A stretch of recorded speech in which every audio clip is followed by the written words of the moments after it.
Olá pessoal, sejam bem-vindos a mais um DR das Dietas. Meu nome é Estevam Mateus, eu sou psicólogo, empreendedor digital. E eu sou Ana Maria, médica com especialização em nutrologia e revisões sistemáticas e meta-análises. Antes de você continuar no vídeo, não esqueça de dar o triplo C, que é só assim que o YouTube vai entender que esse vídeo é relevante para as pessoas que estão precisando dos nossos conteúdos. Curta, compartilhe e comente. Então, Ana, o que a gente vai falar hoje? Hoje a gente vai conversar sobre, começar os vários riscos, além daqueles que a gente já falou, para a pessoa ter doença cardiovascular, infarto, derrame. E a gente vai falar especificamente hoje sobre composição corporal, obesidade, exercício físico, ao longo da semana, né? Quanto que a obesidade ataca o coração? O risco da obesidade é muito controverso, né?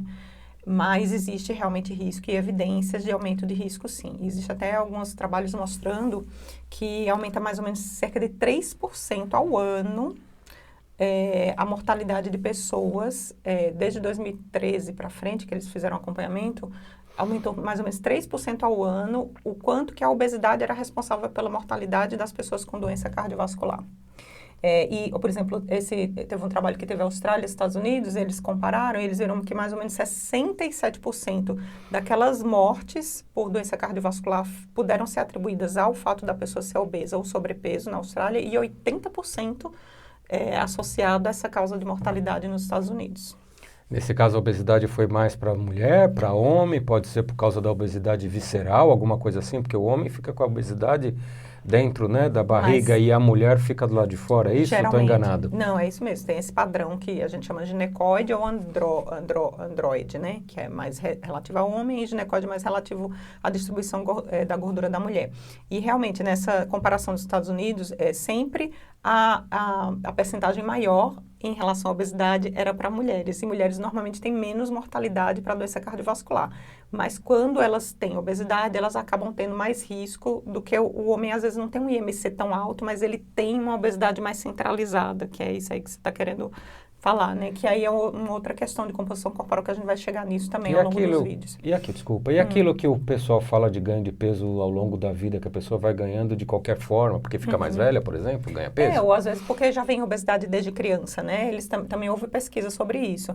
Então, olha só, o risco para pessoas que tinham obesidade desde a infância, para diabetes, por exemplo, era 5 vezes maior do que as pessoas que engordavam mais tarde na vida, por exemplo. E para hipertensão, que é um fator de risco também para doença cardiovascular, que a gente vai chegar ao longo dos vídeos de doença cardiovascular, vocês vão ver que existem doenças que estão correlacionadas com a própria doença cardiovascular. E, então, diabetes é uma delas, hipertensão é outra delas. A pessoa que era obesa desde a infância tinha quase 3 vezes mais risco, 2,7 vezes mais risco de ter hipertensão e, consequentemente, isso já gera um risco de doença cardiovascular. Triglicérides alto, HDL baixo, tudo isso é relacionado com a obesidade na infância, né? Essas associações são meio que gerais. E quanto à doença cardiovascular, tem alguma... Propriamente dita, Propriamente dito, tem alguma coisa bem relacionada? Tem. O que eles pegaram? Eles pegaram o IMC, que a gente sabe que não é uma métrica perfeita, né? Diferente de você ver a composição de gordura mesmo. Mas é o que tem para hoje, né? Sabe? Se você não estiver colocando muito halterofilista na história, no grupo, então não vai ter tanto problema. Se você pegar a pessoa normal, o IMC acaba mostrando alguma tendência, sim. Então, teve algumas meta-análises. A mais interessante que eu achei foi uma que pegou principalmente pessoas do leste e do sul da Ásia. Por quê? Porque o IMC deles é um pouquinho mais baixo que o nosso, não sei se vocês sabiam, mas a classificação do IMC para os asiáticos, ela tem que ser um pouquinho menor, até para chamar de obesidade mórbida, tudo, grau 3, eles têm um índice um pouquinho menor. Por quê? Porque eles têm menos espaço para guardar gordura, então, consequentemente, eles sofrem mais com a questão da obesidade. E a obesidade, o IMC considerado como obesidade lá na Ásia, aumentou em até 2,7 vezes o risco de AVC. E 2,3 vezes o risco de doença coronária e, no geral, 2 vezes o risco de morte por doença cardiovascular. E o lance da obesidade saudável, mas não essa daí que a mídia está falando, o negócio de que quando a pessoa vai lá e faz os exames, mas não tem nada alterado, está tudo certinho dentro dos exames que os médicos pedem. Tem alguma coisa? Tem alguns exames de inflamação e alguns exames metabólicos que acontece de algumas pessoas que são obesas ou sobrepeso estarem com esses exames normais. Isso acontece. O que já foi desbancado dessa questão da obesidade saudável é que se você acompanha essas mesmas pessoas ao longo dos anos, geralmente, uma média de 5 anos, esses exames deixam de ficar saudáveis, eles começam a ficar alterados. Então, às vezes, é uma questão de tempo para a obesidade considerada saudável se transformar numa obesidade não saudável. E houve comparações também com relação a isso, mesmo a obesidade considerada saudável, uma pessoa que era obesa, mas tinha condicionamento cardiovascular, era considerada fit, mas ela tinha excesso de gordura, mas ela é considerada fit, ela ainda tinha mais ou menos um risco a mais do que uma pessoa nas mesmas condições, só que sem obesidade, de 60% a mais de mortalidade cardiovascular. E, por exemplo, uma pessoa de peso normal, mas que não era fit, não é condicionada, ela também tem mais ou menos 2 vezes o risco de ter doença cardiovascular com mortalidade do que uma pessoa que é peso normal, mas não é fit. Então, tem a ver com os exames, mas tem a ver com o condicionamento físico também, né? Então, se a gente tratar a obesidade, se a pessoa for procurar uma solução para a obesidade dela, ela vai reduzir o risco, tanto, e também para infarto e derrame? Isso tudo reduz o risco se a pessoa... No geral, se ela procurar um jeito de emagrecer?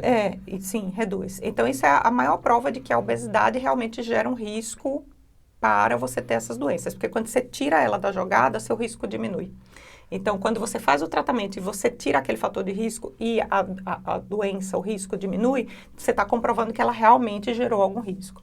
Então, independente de ser saudável ou não, quando havia tratamento com realmente efetiva perda de peso, podia ser através de remédios ou podia ser através até da cirurgia bariátrica, que obviamente vai ter suas indicações, né? Aqui a gente não está para indicar nenhum tipo de tratamento para vocês, mas o risco diminuiu em quase 60%. Em mais de 50%. Então, vocês lembrem que é o que eu sempre falo, assim, quando é para proteger, aquele fator ele tem que estar perto dos 50% de proteção, ou seja, tirar metade do seu risco. Porque quando é menos, não é tão forte assim. Eu não sei o que significa isso, mas eu vou perguntar porque está no meu script.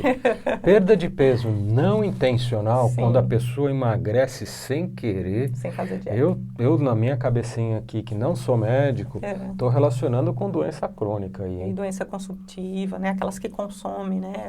Exatamente. É isso mesmo. Ela tem ganho? Não, pelo contrário, ela pode ter risco. Então, mais ou menos, a obesidade, a distribuição do peso, ela não segue um parâmetro linear, assim. Quanto mais peso você tiver, pior o seu risco. Não, ela segue uma curva em U. Então, se você tiver baixo peso demais, muito pouco peso, também você vai ter risco. A menor dimensão de risco é quando você está aqui, ó, no abaixo, dentro da normalidade, né? Então, isso eles viram muito, principalmente em quem já tinha doença cardiovascular e tinha um IMC menor do que 15, por exemplo, que é muito caquético. Porque algumas pessoas consideram normal até 18,5, né? Vai depender também da população. Mas menor do que 20 seria considerado baixo peso. E a pessoa com um IMC menor do que 15, ou seja, aquela pessoa muito magra mesmo, o risco relativo para a maior chance de mortalidade por doença cardiovascular foi 2 vezes maior. Como você falou, em U, né? Em U, exatamente. Opa, vamos lá, pera um pouquinho. Voltando aqui o script, deslizou demais. Aí. Isso, aqui. A mesma coisa, acompanhou pessoas que já tinham doença cardiovascular estabelecida, só que se ela começa a perder peso demais, às vezes tem alguma doença subjacente, um câncer, uma doença renal, né? Aí o risco aumenta quase até 2,6 o risco de mortalidade. Então, é aquele negócio da curva em U que a gente estava falando, né? Por que a magreza extrema? Eu vou deixar essa pergunta aí porque o vídeo está acabando. Por que a magreza extrema é realmente invertida? Como se fosse 2 pontos. Muito fat e muito magro. Tem que ter cuidado com as duas coisas. Então, nisso a gente cai no conceito de composição corporal, que é o que a gente vai ver no próximo vídeo dessa semana. Ok, gente. Obrigado você que chegou até o final, você que curtiu e compartilhou. Muito obrigado e até o próximo vídeo na quarta-feira.